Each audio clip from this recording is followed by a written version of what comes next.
Script ചെയ്ത like സമയത്തൊക്കെ direct ചെയ്യുന്ന സമയത്തൊക്കെ ലൈക്ക് ഡെഫിനറ്റ്ലി ഒരു പ്രിപ്പറേഷൻ നമ്മൾ നമ്മുടെ മൈൻഡിൽ വെക്കല്ലോ. സോ ദുൽഖർ മൈൻഡിൽ ഉണ്ടായിരുന്നു? ഇല്ല, ഒന്നും ഉണ്ടായിരുന്നില്ല. അത് ആക്ച്വലി ഞാൻ ആദ്യം ഇത് എഴുതി, ഞാൻ ചെറിയ ബഡ്ജറ്റ് ചെറിയ ആൾക്കാർ ചെയ്യാന്ന് ഞാൻ പോയി, പക്ഷെ നടക്കുന്നില്ലെന്ന് മനസ്സിലായി. ഷോർട്ട് ഫിലിമിലൊന്നും അങ്ങനെയല്ല ചെറിയ ബഡ്ജറ്റിൽ ചെറിയ സിനിമ എന്ന് പറഞ്ഞിട്ട് അങ്ങനെയാണ് വിചാരിച്ചത്. അപ്പോൾ ഞാൻ അങ്ങനെ പുതിയ ആൾക്കാരെ വെച്ച് ചെയ്യാന്ന് വെച്ചിട്ട് ഞാൻ അന്വേഷിക്കാൻ തുടങ്ങി. I start meeting people, producers ഉണ്ടോ. അപ്പോഴാണ് എല്ലാവരും പറഞ്ഞില്ല ഇല്ല you should make this movie the star. Star എന്ന് പറഞ്ഞാൽ ആരെ വെച്ച് ചെയ്യും എന്ന് പറഞ്ഞിട്ട് ആ ഒരു ഇതുണ്ടായിരുന്നു. അങ്ങനത്തെ ഒരു സെർച്ച് നടത്തിക്കൊണ്ടിരിക്കുമ്പോൾ Anwar Rasheed is my mentor, is my godfather, is a brother, is a father, എല്ലാം. അപ്പോൾ അമ്പുക്ക ആ സമയത്ത് ഉസ്താദ് ഹോട്ടൽ ചെയ്തുകൊണ്ടിരിക്കും. അപ്പോൾ വേറൊരു ആക്ടറെ ചെയ്യാൻ വേണ്ടിയിരുന്നത്, പേര് പറയുന്നില്ല.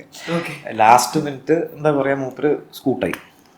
എന്റെ പടത്തിൽ കോൺബോർഡ് വന്നു, എന്നിട്ട് അഡ്വാൻസ് വാങ്ങിച്ചത് എല്ലാം കണ്ട് ലാസ്റ്റ് മിനിറ്റ് മൂട്ട് പടം വിട്ടു. അഡ്വാൻസ് ഭയങ്കര എഫക്ട് ചെയ്തു. അപ്പൊ ഞാൻ ഞാൻ പടം ചെയ്യില്ല, I go back to Bangalore, ഞാൻ പോവാ. I was packing my bag ready to go. ആ സമയത്താണ് പെട്ടെന്ന് അമ്പുക വിളിച്ചിട്ട് പറഞ്ഞു, എടാ നീ ഒരു കാര്യം നീ വിളിക്കാൻ എവിടെയാന്ന് ചോദിച്ചു. ഞാൻ പറഞ്ഞു ഞാൻ തിരിച്ചു പോവാന്ന് പറഞ്ഞു. എടാ ഒരാളങ്ങനെ പണം വേണ്ടെന്ന് വെച്ചാൽ നിന്റെ പണം അങ്ങനെ നിൽക്കാൻ പോകുന്നില്ല, യു ഷുഡ് കീപ് ട്രൈ എന്ന് പറഞ്ഞു. ഞാൻ ആര് ട്രൈ എന്ന് പറയും. ഒരു കാര്യം ചെയ്യും, ഞാൻ ദുൽഖറിനോട് പറഞ്ഞിട്ടുണ്ട് നീ പോയി കഥ പറയാൻ പറഞ്ഞു.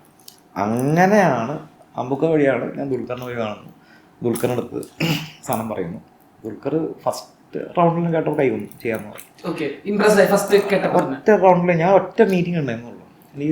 I had the whole bound script. അപ്പം ഞാൻ സിനിമ കാണുന്ന പോലെ നറേറ്റ് ചെയ്തത്. സോ ആ നറേഷനിൽ തന്നെ ദുൽഖറിന് മനസ്സിലായി എനിക്ക് പാടെടുത്ത് വെക്കാൻ അറിയാമെന്ന് മനസ്സിലായി. And is very support. അപ്പോൾ ആ സമയത്ത് എന്താ പറയുക, പറഞ്ഞ പോലെ തന്നെ പിന്നെ എക്സ്പെരിമെൻ്റ് ആണല്ലോ, അത് ദുൽഖർ നന്നായിട്ട് അറിയാം. അപ്പോൾ ഞങ്ങൾ we made sure that we wrap the whole movie with a budget of 2 crores. അപ്പോൾ ആ പടം ഭയങ്കര പ്രോഫിറ്റാണ്. അതായത് പടം നഷ്ടം വന്നിട്ടില്ല. I not saying a huge success, ഭയങ്കര ഗ്രോസർ അങ്ങനെയൊന്നുമില്ല. ഒരു എനിക്ക് 20-30% പ്രോഫിറ്റ്. നമ്മൾ എക്സ്പെരിമെന്റ് ചെയ്യുമ്പോൾ ഇപ്പം ഞാൻ എൻ്റെ രണ്ടാമത്തെ സിനിമ ചെയ്തപ്പോഴും മറ്റേ യൂട്യൂബ് റൂട്ട്സ് ഞാൻ ചെയ്തപ്പോഴും അതിലും ഈ പറഞ്ഞ പോലെ തന്നെ ഒരു സെർട്ടൺ ഒരു 1.5 crores ഉള്ളിൽ തീർത്തപ്പെടും. അപ്പം അതും ഒരു 30-40% പ്രോഫിറ്റിലാണ് പടം തീർന്നത്. സോ അപ്പോൾ ഞാൻ അപ്പോൾ ഇതിൻ്റെ ഒരു ഗുണം വെച്ചാൽ ഈ പ്ലാനിങ്ങും മാനേജ്മെൻറ്റും ഇങ്ങനെ ആയതുകൊണ്ട് ഒന്നും ലോസ് വന്നിട്ടില്ല. ഇവിടെ നമ്മൾ എക്സ്പെരിമെന്റ് ചെയ്യുമ്പോൾ if you making a budget of 15 to 20 crores അത് ബ്രേക്ക് ഈവൻ ആയില്ലെങ്കിൽ that will be a total loss altogether. ചില സമയത്ത് നമുക്ക് റിസ്ക് എടുത്തേ പറ്റും. പക്ഷെ എനിക്കാണെന്നുണ്ടെങ്കിൽ ചെറിയ സബ്ജക്ട്സ് ആയതുകൊണ്ട് എനിക്ക് ഈ സെർട്ടൺ ബഡ്ജറ്റ് ഒന്നും എനിക്കറിയാം, ബ്രേക്ക് ഈവൻ ആവും, ടെൻഷനൊന്നും ഇല്ല എന്നുണ്ട്. സോ അങ്ങനെയാണ് തീവ്രത്തിന്റെ സംഭവം ഉണ്ടായെന്ന് ഞാൻ പറയാം. അന്ന ടൈമിൽ ദുൽഖറിനെ വർക്ക് ചെയ്ത് ഇന്നത്തെ ദുൽഖർ ഭയങ്കര ഡിഫറൻസ് ആണ്. Huge stardom like he's holding. പിന്നെ ഹൗ ഹാപ്പി ഒന്ന് വർക്ക് ചെയ്ത ഡെബ്യൂട്ട് ആയിട്ട് വർക്ക് ചെയ്ത ആക്ടറിന്റെ ഡയറക്ഷൻ വർക്ക് ചെയ്തു. ഇപ്പോ പാൻ ഇന്ത്യൻ ആയിട്ട് പോകുന്നു, പ്രൊഡക്ഷൻ ഹൗസ് സ്റ്റാർട്ട് ചെയ്ത് ലൈക്ക് ഒരുപാട് ക്രോഡ്സുകൾ സമ്പാദിക്കുന്നു. നല്ല like he's a kindest and starred നല്ലപോലെ കീപ്പ് അപ്പ് ചെയ്യാൻ അറിയുന്ന ഒരു ആക്ടറാണ്. How happy to see Dulquer. ഞാൻ എക്സ്ട്രീംലി പ്രൗഡ്. കാരണം വെച്ചാൽ ഞാൻ പറഞ്ഞില്ലേ, നമ്മൾ തുടങ്ങിയ സമയം എന്ന് പറയുമ്പോൾ ഇപ്പം ഞാൻ ഇപ്പോൾ ദുൽഖറിന് സെക്കൻഡ് ഷോ കഴിഞ്ഞ് ഉസ്താദോടുള്ള 3rd മൂവിയാണ് തീവ്രം. ആ സമയത്ത് റിലേറ്റീവ്ലി ഈസ് എ ന്യൂ കമർ. മമ്മൂട്ടിയുടെ മകൻ എന്ന് പറയുന്നൊരു ടാഗ് ഉണ്ട്. ബട്ട് ഞാൻ എപ്പോഴും പറയുന്ന കാര്യം, അതായത് എന്താ പറയുക, രണ്ട് ഡിഫറെന്റ് ആക്ടേഴ്സാണ്. ഒരിക്കലും കമ്പയർ ചെയ്യാൻ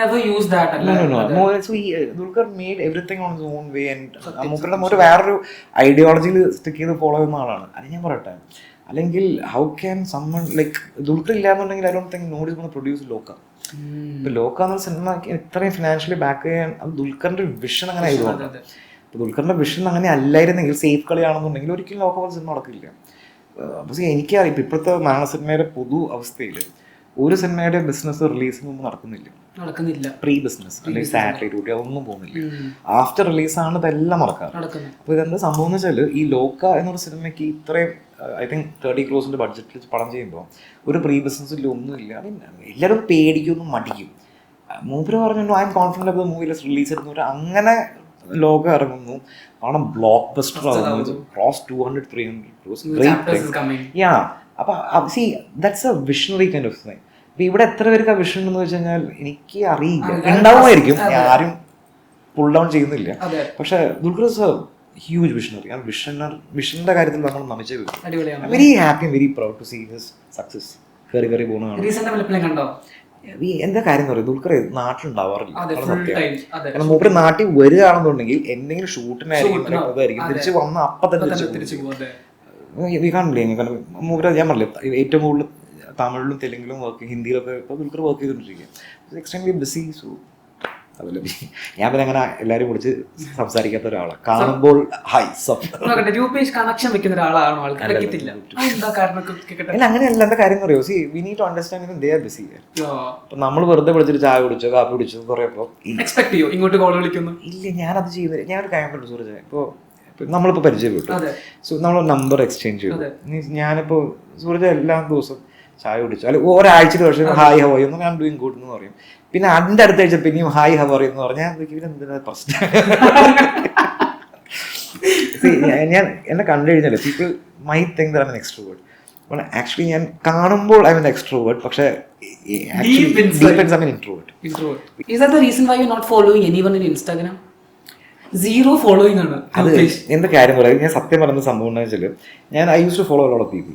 ഇടയ്ക്ക് വെച്ചിട്ട് എനിക്ക് I start getting complaints, why are you not following me, why did you. അപ്പം എനിക്ക് അറിയില്ല, ചില സമയത്ത് എൻ്റെ ഇൻസ്റ്റാഗ്രാം ഓട്ടോമാറ്റിക്കലി അൺഫോളോ ആവും. I have no idea what is happening. അങ്ങനെ സംഭവമുണ്ട്. അപ്പം ഇങ്ങനെ സംഭവിച്ചാൽ ഞാൻ ചോദിച്ചു, അപ്പോൾ കംപ്ലൈൻറ്റ്സ് വരാൻ തുടങ്ങി. മനസ്സിലായോ? സിനിമയിലുള്ള ആൾക്കാർ തന്നെ why are not following me, why do you unfollow me. അപ്പൊ ഞാനൊരു കാര്യം ചെയ്തു, പ്രശ്നം ഇത് എല്ലാവരും പ്രശ്നം ഹാപ്പി. ആൻഡ് അഗെയിൻ ഞാൻ ഈ മൂവി പ്രൊമോഷൻ സാധനങ്ങളും അത് പോസ്റ്റ് ചെയ്യാറുണ്ട്. പണ്ട് ഞാൻ ഇടയ്ക്ക് മറ്റേ സോഷ്യൽ റിലവൻ്റ് ആയിട്ടുള്ള ഔട്ട് ബേസ്റ്റ് ഒക്കെ പണ്ട് ചെയ്യാൻ ഞാൻ നിർത്തി. പോയിന്റ്ലെസ്, ഒരു കാര്യമില്ല. ഞാൻ അങ്ങനെ പറഞ്ഞതുകൊണ്ട് ഇവിടെ വല്ല മാറ്റം സംഭവിക്കുമോ? ഇല്ല. പിന്നെ വെറുതെ കുറെ ആൾക്കാർ അപ്സെറ്റ് ചെയ്യിപ്പിക്കാൻ വേണ്ടി നമ്മൾ വെറുതെ കുറെ പോസ്റ്റ് ഇടുന്നത് കുറെ പേര് പറയുന്നുണ്ട് ലൈക് നമ്മുടെ ഈ വേൾഡ് മാറ്റണമെങ്കിൽ നമ്മൾ ഒരാളെ ചേഞ്ച് ആയാൽ മതി. അതെ, അങ്ങനെ ബിലീവ് ചെയ്യുന്ന ഒരാളാണോ? ഞാൻ പറയട്ടെ, നമ്മളൊരു ചേഞ്ച് കൊണ്ടുവരാണെന്നുണ്ടെങ്കിൽ you have to bring a change in yourself first എന്ന് വിശ്വസിക്കുന്ന ആളാണ് ഞാൻ. അപ്പോൾ അത് എല്ലാവരും അങ്ങനെ ചെയ്യുകയാണെന്നുണ്ടെങ്കിൽ അത് എത്ര നല്ല കാര്യം. അപ്പം ഞാനത് സാധാരണ പറഞ്ഞപ്പോൾ എനിക്കാണെന്നുണ്ടെങ്കിലേ I M not obliged to anyone my life. ഞാൻ എൻ്റെ ജീവിതം എൻ്റെ ടേംസിൽ ജീവിക്കാൻ ആഗ്രഹിക്കുന്ന ഒരാളാണ്.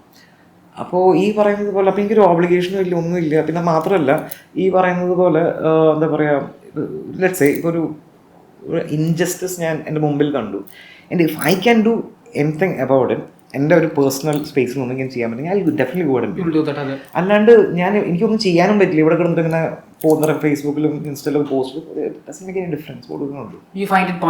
Extremely pointless. അപ്പോൾ ദിസ് നോ പോയിന്റ് ഓൾസോ. ഇത് മാത്രമല്ല ആ ഒരു സമയത്ത് ഇവരെല്ലാവരും കിടന്നിട്ട് ഞാൻ ഫോർ എക്സാമ്പിൾ ഞാൻ കാര്യം പറയാം. അതായത് 2021 ഇലക്ഷൻ ഉണ്ടായത്. ഇലക്ഷൻ ഉണ്ടായി, ശൈലജ ടീച്ചറിനെ ഫേസ് വെച്ചുകൊണ്ട് ഇവർ ഭയങ്കരമായിട്ട് ക്യാമ്പയിനിങ് നടത്തി. ശൈലജ ടീച്ചർ ജയിക്കുകയും ചെയ്തു. അതിന് തൊട്ട് മുമ്പ് Shailaja teacher like exceptional health minister ആയിരുന്നു. നമ്മൾ കൈയടിച്ചിട്ടുണ്ട്, മനസ്സിലായോ, കോവിഡിൻ്റെ സമയത്ത് നല്ലത്. പിന്നെ അടുത്ത ഇലക്ഷൻ വരുന്ന സമയത്ത് നമ്മൾ കാണുന്ന ഫേസ് വാല്യൂ വെച്ചിട്ടാണ് നമ്മൾ വോട്ട് ചെയ്യുക, അല്ലേ? എന്നിട്ട് ശൈലജ ടീച്ചർ മിനിസ്റ്ററായി. ഞാൻ റിയാക്ട് ചെയ്തു.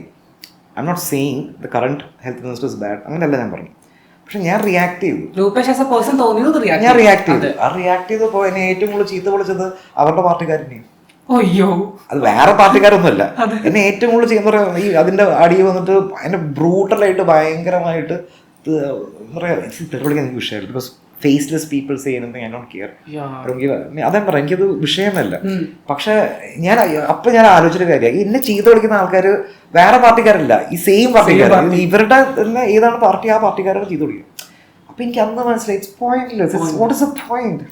അന്ന് മുതൽ പിന്നെ ഒന്നും റിയാക്ഷൻ അന്നില്ല, അതുണ്ട്. അതിന് ശേഷം ഇടയ്ക്കിടയ്ക്ക് ആള് പോവാറൊക്കെ ഉണ്ട്. പക്ഷെ ഇപ്പൊ ഞാൻ പൂർണ്ണമായിട്ട് നിർത്തി. എനിക്ക് മനസ്സിലായി കാര്യമില്ല, ഒരു കാര്യമില്ല. അതേ ഞാൻ പറഞ്ഞ എന്തെങ്കിലും കാണിക്കട്ടെ. അപ്പോൾ നമുക്ക് നമ്മുടെ കാര്യം മാത്രം നോക്കി പോകുക, അത്രയേ ഉള്ളൂ. പണം ഇപ്പോൾ ആകെ ഞാനിപ്പോൾ സോഷ്യൽ മീഡിയ യൂസ് ചെയ്യുന്നത് ഫിലിം പ്രൊമോഷനും കാര്യത്തിനായിട്ട്.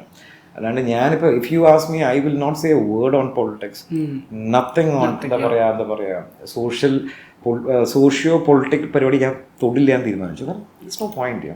C tomorrow if I have crazy amount of money I will start N G O. എനിക്കായിരിക്കും എൻ്റെ ആഗ്രഹം ഒരു അപ്പം അങ്ങനെ സോഷ്യൽ റിഫോർമിറ്റി ഞാൻ കൊണ്ടുവരാണെന്നുണ്ടെങ്കിൽ ഞാൻ അങ്ങനെ കൊണ്ടുവരാൻ ശ്രമിക്കുന്നുള്ളൂ. അല്ലാണ്ട് മറ്റേ സോഷ്യൽ മീഡിയ പോയിട്ട് ബൂ എന്ന് പറഞ്ഞിട്ട് ഇട്ടിട്ട് ഒരു കാര്യമില്ല. പണ്ട് മുതലേ ഉണ്ട്. And I am telling you, ഒരുമാതിരിപ്പെട്ട എല്ലാ കാശുള്ള സ്റ്റാർസും സെലിബ്രിറ്റീസും എല്ലാവരും they all have their NGOs. അത് പുറത്ത് ആരും അറിയാത്തതെന്ന് വെച്ചാൽ ഇത് പുറത്ത് അറിയിക്കേണ്ട ആവശ്യമില്ല. അവർക്ക് അവരുടേതായ ഇൻട്രസ്റ്റും അവരുടേതായ അതേ പറഞ്ഞു നമ്മൾ ചാരിറ്റി ചെയ്യുമ്പോൾ നാട്ടിൽ വിളിച്ച് പറഞ്ഞിട്ട് ചെയ്യുന്നൊരു കാര്യമില്ല. അപ്പോൾ അപ്പോൾ അതാ പറഞ്ഞത്. അപ്പോൾ എനിക്കും അങ്ങനത്തെ കുറെ ആഗ്രഹങ്ങളൊക്കെ ഉണ്ട്. പക്ഷെ അൺഫോർച്ചുനേറ്റ്ലി അത്രയും കാശില്ലാത്തതുകൊണ്ട് ഞാൻ സൈഡ് ബേണിൽ വെച്ചിരിക്കുകയാണ്. അതൊരു ഭാവിയിൽ ഒരെണ്ണം വേണം. എനിക്കൊരു ആഗ്രഹമുണ്ട്. സോ അപ്പൊ അങ്ങനെ ഞാൻ കുറെ സോഷ്യൽ റിഫോംസ് നമുക്ക് നമ്മളെ കൊണ്ട് ചെയ്യാൻ പറ്റുന്ന ഗ്രേറ്റ് തിങ് അല്ലേ. തീവ്രം സിനിമയില് ആക്ട്രസിനെ ബേസ് ചെയ്തിട്ടാണ് സ്റ്റോറി മുന്നോട്ട് പോകുന്നത്.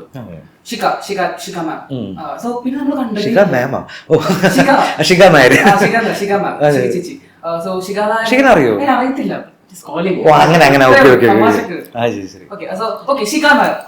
അല്ല അങ്ങനെയല്ല, ഞാൻ സൂരജിനെ അറിയാന്ന് ചോദിച്ചു. ഡയറക്ടറിന്റെ വർക്ക് ചെയ്ത ഷിഖാന്ത് നായർ പറയാം. സോ ഷിഖാന്ത് നായരെ നമ്മൾ കണ്ടതേ ഇല്ല. അത് ഞാൻ ചോദിച്ചത് how was the selection process? എങ്ങനെ ഷിക്കാൻ എടുക്കാം? അങ്ങനെയല്ല എന്റെ കേസ് പറയാം. അത് ഭയങ്കര ഞാൻ ആരും കുറ്റം പറഞ്ഞതല്ല. ഇതെന്ത് സംഭവം എന്ന് അറിയാം. അതായത് തീവ്രം ഞങ്ങൾ ഷൂട്ടിംഗ് തുടങ്ങുന്നതിന്റെ 2 ആഴ്ച മാത്രമേ ഞങ്ങൾക്ക് സമയം കിട്ടുള്ളൂ പ്രീ പ്രൊഡക്ഷൻ ചെയ്യാൻ വേണ്ടി. കാരണം എന്തൊക്കെ ഏഞ്ചല് ഇത് ദുൽഖർ ഇമ്മീഡിയറ്റ് എനിക്ക് ഡേറ്റ് തരാനുള്ള കാരണം എന്ന് വെച്ചാൽ ആ സമയത്ത് ദുൽഖർ കമ്മിറ്റ് ചെയ്തൊരു സിനിമ ഡ്രോപ്പ് ആയി പോയി. അപ്പോൾ ഈ പറഞ്ഞ പോലെ തന്നെ ഓഗസ്റ്റിൽ, ഇത് ജൂൺ അവസാനം അല്ല ജൂലൈ ഫസ്റ്റ് വീക്കിലാണ് ഞാൻ ദുൽഖറിനെ കാണുന്നത് കഥ പറയാൻ വേണ്ടി. അപ്പോൾ ദുൽഖറിൻ്റെ ഒരു പടം ഡ്രോപ്പായി. അപ്പം അതിൻ്റെ പ്രൊഡ്യൂസർ പറഞ്ഞു വെച്ചാൽ എനിക്കൊരു പടം ചെയ്ത് തന്നേ പറ്റും, ആരാണ് ഒറ്റക്കാലം നിൽക്കുക. അപ്പം എന്താ പറയുക, ജൂലൈയിൽ കാണുന്ന ഈ കഥ പറയുന്നത് എന്നോട് ആദ്യം ദുൽഖർ കേട്ടോ how placed are you with the script എന്ന് ചോദിച്ചു. ഞാൻ പറഞ്ഞ സ്ക്രിപ്റ്റ് ഇസ് ബൗണ്ട് എന്ന് പറഞ്ഞു. I you ready to shoot എന്ന് പറഞ്ഞു. ഞാൻ I'm ready to shoot. Can you shoot the month of August? ഞാൻ കിട്ടിയ ചാൻസ് ഇല്ല, ഞാൻ എന്ന് പറഞ്ഞു ചെയ്യാന്ന് പറഞ്ഞു. ഇതെൻ്റെ പ്രശ്നം എന്താ പറ്റിയെന്ന് വെച്ചാൽ നമ്മൾ വിചാരിച്ച കുറേ കാര്യങ്ങൾ മാറി മറിഞ്ഞു. ചെറിയ ഷോർട്ട് സ്പാനിൽ നമ്മൾ പടം ഉണ്ടാക്കിയെടുക്കുമ്പോൾ ഉണ്ടാകുന്ന പ്രശ്നങ്ങളാണ്. So I didn't get time to do the right kind of എന്താ പറയുക, ഒരു ഓഡീഷൻ ഒന്നും ഇല്ല ആ സമയത്ത്. നമ്മൾ ഷൂട്ട് കടകടാച്ച് പോയിക്കൊണ്ടിരിക്കുക, അങ്ങനെയൊക്കെ ആയിട്ട് പോയിക്കൊണ്ടിരിക്കുക. ഇങ്ങനെ ഒരു ഹെക്ടിക് സ്കെഡ്യൂൾ അല്ലായിരുന്നെങ്കിൽ ഒക്കെ പ്രീ പ്ലാൻഡ് ആയിട്ട് ഓഡിഷൻ ഒക്കെ വെച്ചിട്ടാണ് ആക്ടേഴ്സ് എടുക്കായിരുന്നത്. ഞാൻ എൻ്റെ audition I do in A very different വേ.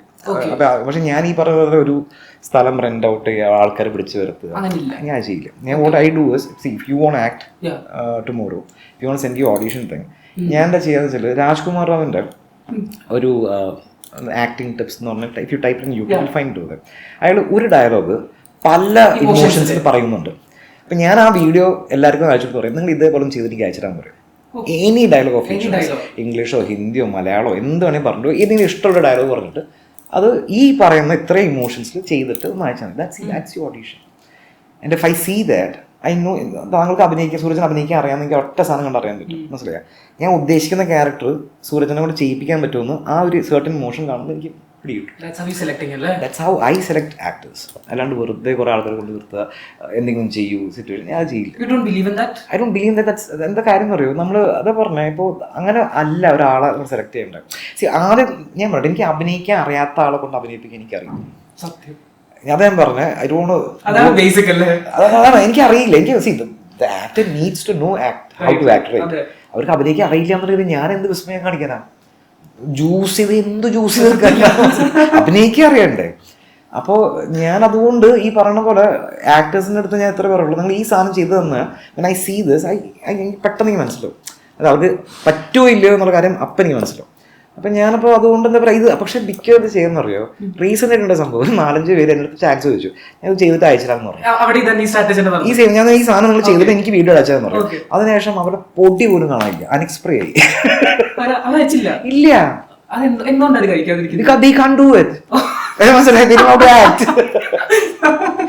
അഭിനയിക്കാൻ അറിയാം.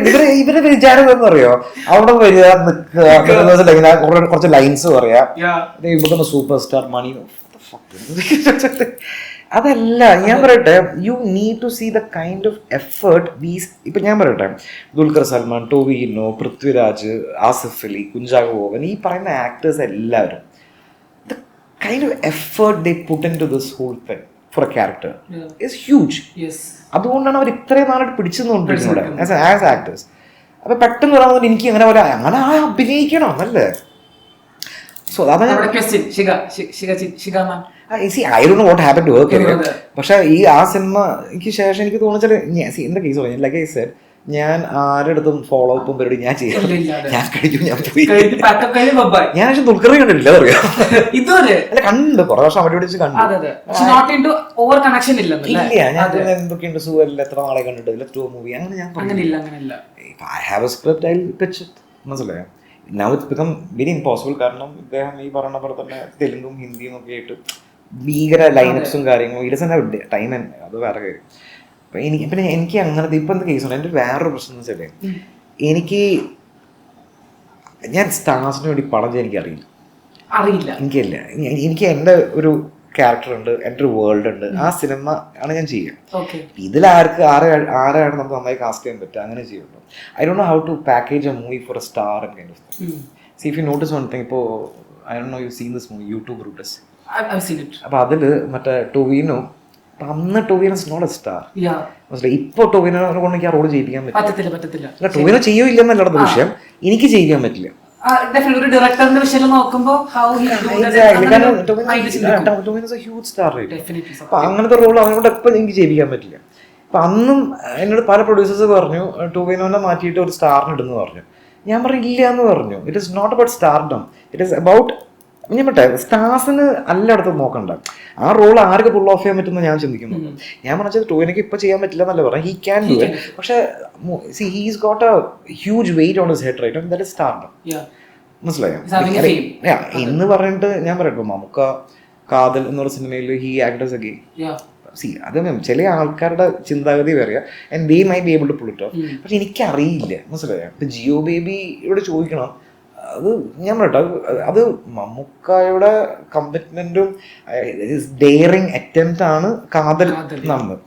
ജിയോ ബേബിയുടെ ലക്കാന്ന് ഞാൻ പറയും. ജിയോ ബേബി ചിലപ്പോൾ വിചാരിച്ചിട്ടുണ്ടാവും, പറഞ്ഞു നോക്കാം ചെയ്യട്ടെ, ഇതൊക്കെയായിരിക്കും ജിയോ എനിക്ക് അതിന് മുഖം. അപ്പൊ ജിയോന്റെ ഒരു സ്റ്റൈൽ അങ്ങനെയാണ്, കിട്ടിയാ കിട്ടി, ഇല്ലെങ്കിൽ ഇല്ല, അത്രേ ഉള്ളൂ. അല്ലെങ്കിൽ ജിയോ വേറെ കാര്യം ചെയ്യും, അത്രേ ഉള്ളൂ. പക്ഷെ അത് നമുക്ക് ചെയ്തതുകൊണ്ട് അയ്യോ സിനിമയ്ക്ക് നല്ലതാ, ഒരു ഭയങ്കര നല്ലൊരു സിനിമ കണ്ടതിന്റെ ഫീലും ഉണ്ട്.